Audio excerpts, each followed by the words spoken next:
Speaking with Confidence, a podcast that helps you build the soft skills that lead to real results.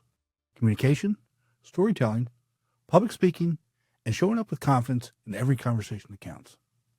I'm Tim Newman, a recovering college professor turned communication coach, and I'm thrilled to guide you on a journey to becoming a powerful communicator.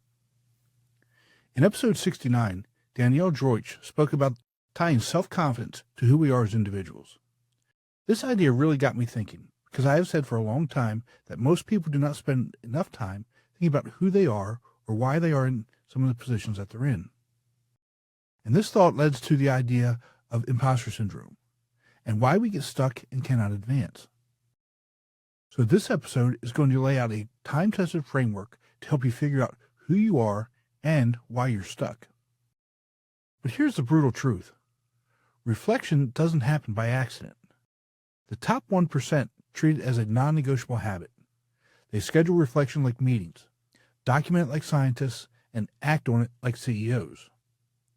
This isn't just a motivational idea, it's a proven system that separates those who grow from those who stay stuck. Most people assume growth happens automatically just because they're busy or accumulating experience. But the shocking truth is, without intentional reflection, you're likely repeating the same mistakes and missing out on real progress. So why do most people get this so wrong? Most people fall into a subtle but damaging trap when it comes to reflection. They mistake remembering for real learning. It's easy to replay what happened mentally, reviewing a tough meeting, a missed deadline, or a failed project, and believe that you're making progress.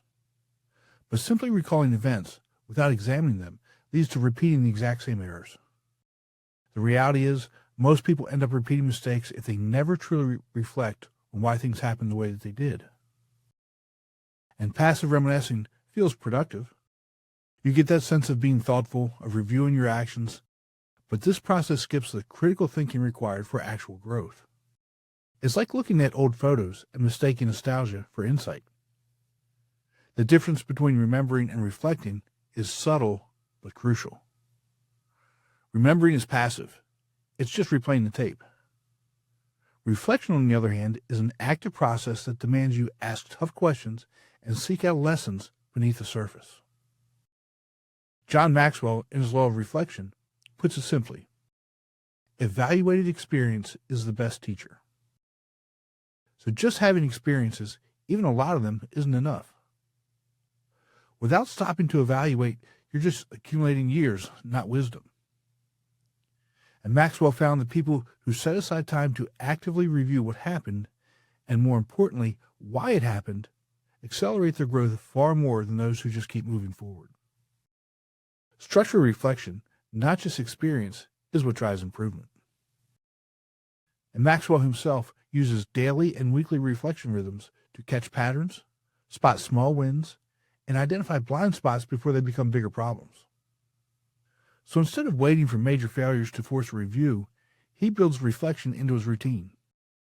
And this approach ensures that each experience, big or small, actually contributes to growth. He recommends pausing regularly to ask, what did I learn? What would I do differently? What's my next step? It's this cycle of intentional review that turns ordinary experience into a powerful engine for development. So if simply looking back isn't enough, what does effective reflection actually require? There's a specific approach top performers use, one that brings structure and depth to the process, making sure nothing important gets missed. John Maxwell's Law of Reflection outlines a process called the 4 I's. It's investigation, incubation, illumination, and illustration. And these aren't just steps. They're the core elements that separate meaningful reflection from empty rumination. When you use all 4, you move beyond just thinking about your experiences to actually learning from them. The first step, investigation, is all about asking the right questions. Maxwell recommends using his personal awareness list to dig deeper. Instead of glossing over what happened, you pause to ask, what's my biggest asset right now? What's holding me back? What was my highest high and my lowest low this week? Which emotion helped me the most, and which one got in my way? What's my best habit? What's my worst? And what do I value most? These focused questions force you to confront specifics, not vague impressions, and they surface patterns that passive reflections misses. Next comes incubation. This is where you let those questions and observations simmer. Maxwell compares it to meditation, giving your mind space to process instead of demanding instant answers. Rushing this step leads to shallow insights. Instead, let your thoughts sit for a day or two. Often the best ideas and realizations come after you've stepped away for a bit. Incubation isn't about doing nothing. It's about giving your brain time to work in the background. The third step is illumination. This is the moment when things start to stick. Maxwell calls this the aha moment, the point when connections form and you see the lesson clearly. It doesn't happen every time you reflect, but when you've investigated thoroughly and allowed time to incubate, these insights surface more reliably. It's the difference between just remembering an event and actually understanding what it means for your growth. And the final step is illustration. Maxwell emphasizes that most ideas start as skeletons. They need to be fleshed out more before they're useful. This means writing down your insights, not just thinking about them. Use the answers to the personal awareness questions as a starting point. By documenting what you've learned in detail, you make it more likely those lessons will guide your future actions. Missing even one of these steps leaves your reflection incomplete. If you skip the investigation step, your insights stay vague.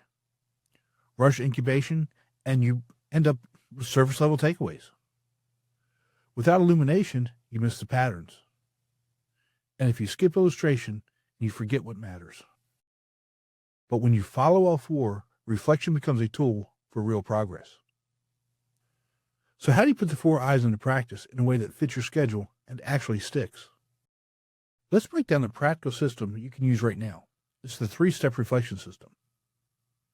This approach, schedule it, document it, and act on it, translates Maxwell's law of reflection into a set of habits that actually stick. Start with schedule it. Reflection doesn't happen unless you carve out time for it. Maxwell recommends a specific rhythm. Set aside 10 to 30 minutes every day for brief reflection. Block out 1 to 2 hours each week for a deeper review. Dedicate a half day each quarter, and plan a longer annual session. The reason for this structure is simple.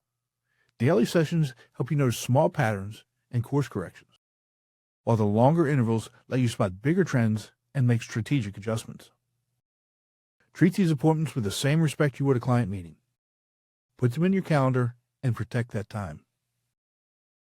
Next is document it. This is where most people lose momentum. Maxwell emphasizes that real progress comes from writing out both your questions and your answers. Don't just jot down vague notes like need to be better at time management, because don't we all? Instead, use targeted questions from Maxwell's personal awareness list. What was my biggest asset this week, and how did it help? What behavior held me back? What was my highest and lowest low? And what did I learn from each experience? Bullet points work well here. Keep them concise but specific. One executive found that switching to dated bullet lists made his insights far more actionable when things got hectic.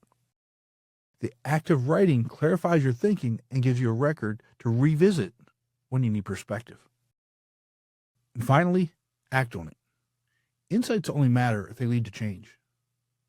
Maxwell's research shows that people who follow through on their documented reflections are the ones who convert insights into habits. It's not enough to recognize that you need to delegate more. You need to set a concrete action, such as test delegating the specific task by Friday and track the results. Turning general observations into specific, time-bound actions is what drives real growth. For example, instead of need better communication, write March 12th, team meeting, issue traced to unclear roles. In the action, build a RACI chart by Monday. This level of detail makes it easy to measure progress and adjust as needed. And as you build this habit, you'll notice the compounding benefits. Each session builds on the last, and over time, your insights become sharper, your actions more targeted, and your growth more noticeable. The difference between passive remembering and structured reflections becomes clear, and the results speak for themselves. Maxwell's research shows that growth is never accidental. It's intentional and built on a daily habit of structured reflection. When you consistently investigate, incubate, illuminate, and illustrate your experiences, you transform the past from a source of nostalgia into a resource for future success. Each small insight, captured and reviewed, act like interest on savings. It compounds, leading to real progress over time. So here's your next step. Before you move on, open your calendar and block your first 10 minutes today for structured reflection, following Maxwell's daily rhythm. Try it for a week and observe the difference. Your past isn't just a story, it's data you can learn from. I also encourage you to get a copy of John Maxwell's book, The 15 Valuable Laws of Growth. Live them and reach your potential. Remember, we're looking for progress, not perfection. That's all for today. Be sure to visit speakingwithconfidencepodcast.com to get your free ebook, The Top 21 Challenges for Public Speakers and How to Overcome Them. You can also register for the Formula for Public Speaking course. Always remember, your voice has the power to change. We'll talk to you next time.